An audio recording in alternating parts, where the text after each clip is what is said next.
নমস্কার বন্ধুরা, আপনারা সবাই কেমন আছেন? আশা করি সবাই খুব ভালো আছেন। আমার একটা নতুন ভিডিওতে আপনাদের সবাইকে অনেক অনেক স্বাগত। এটা কোন মাস বলুন তো? এটা কিন্তু অগ্রহায়ণ মাস। তো অগ্রহায়ণ মাসে কিন্তু সবাই বাড়িতে অনেক রকমের পিঠে বানায়। আমি যদিও বানাইনি, আমি এসেছি কিন্তু কর্তামশাইয়ের সঙ্গে বাপের বাড়িতে। তো বাপের বাড়িতে বৌদি এসব পিঠেগুলো বানিয়েছিল, কিন্তু খুবই টেস্টি ছিল। এটা সুজি দিয়ে বানিয়েছিল, টেস্টি ছিল কিন্তু খুবই। আর ভেতরে ছিল নারকেলের পুর। তো আমি বাপের বাড়ি থেকে চলে এসেছি আবার শ্বশুর বাড়িতে, যেহেতু শ্বশুরমশাই অসুস্থ। তো কর্তামশাইও এসেছিলো, তো ওনাদের সঙ্গে দেখা করতে বাপের বাড়ি থেকে চলে এসেছিলাম সোজা শ্বশুর বাড়িতে। তো শ্বশুরবাড়িতে দেখুন, বর আসতে না আসতেই কাজে লেগে গেছে ছাদে। আমাদের দোতলা ছাদ ঢালাই হবে, তো ওর জন্য একটু টুকিটাকি কাজ করছিল।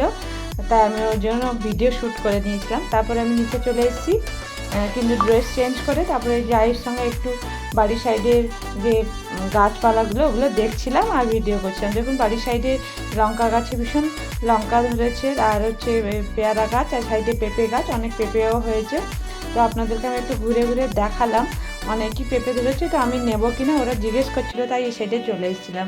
তাই সব কিছু সেরে গল্প টল্প করে দুজা বসে গেছি কিন্তু রান্না করতে। যেহেতু শ্বশুরমশাই অসুস্থ, তো ওনার জন্য একটু চিকেন স্যুপ বানাবো বলে একটু চিকেন এনেছিল কর্তামশাই। আর আমি এদিকে সবজিতে স্যুপ বানাচ্ছিলাম। স্যুপ বানানো কমপ্লিট হয়ে যেতে মাছের ভাজা করছিলাম। এগুলো আমাদের পুকুরেরই মাছ, দেওয়া ধরেছিল, তো ওগুলোকে আমি ফ্রাই করছিলাম খাওয়ার জন্য।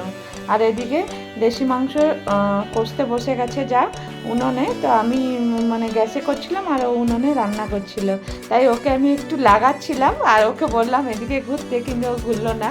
তাই ওকে দেখুন, এই মুখটা নিয়ে দুজনের পাগলামো শুরু হয়ে গেছে। দুজন যা একসঙ্গে হলেই আমরা এইভাবে দুষ্টুমি করতে শুরু করে দেয়। আমি ওকে ভীষণ বিরক্তি করছিলাম, আর ও দেখুন কাউকে দেখাবে না। তাই আমি বললাম না, তোকে আমি জোর করেই দেখাবো।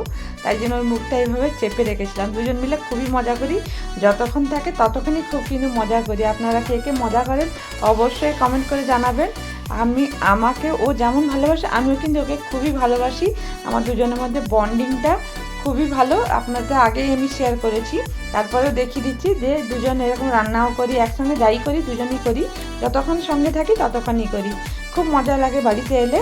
তো সত্যি কথা বলবো, যায়ের জন্যই প্রায় বাড়িতে ছুটে আসি, এতটাই ভালো লাগে। তা বেশিক্ষণ থাকতে পারিনি, খেয়ে দিয়েই একটু বেরিয়ে পড়েছিলাম। ছেলে যেহেতু হলদিয়ায় আছে, তো কর্তামশাইয়ের সঙ্গে হলদিয়ায় চলে আসছি, যেহেতু স্কুল থেকে চলে আসবে, আসার টাইম হয়ে গেছে। আর ভাইয়ের বউ ছিল, ও বাড়ি চলে যাবে, তাই আমরা তাড়াতাড়ি করে বেরিয়ে চলে এসেছি। তখন দুপুর, এতটাই রোদ লাগছে না, চোখের রোদ লাগছে, চোখটা যেন কেমন একটা করছে। আমরা কথা বলতে বলতে কিন্তু নদীর সাইডে চলেই এসেছি। নদীটা পেরোলেই হলদিয়া।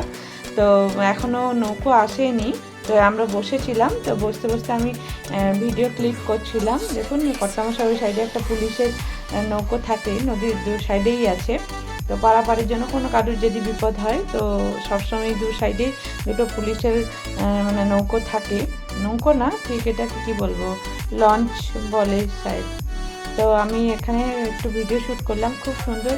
ভীষণ রোদ লাগছিল, যেহেতু শীতের একটু হাওয়াও হচ্ছিলো, তাই শালটাও একটু গায়ে দিয়ে রেখেছিলাম।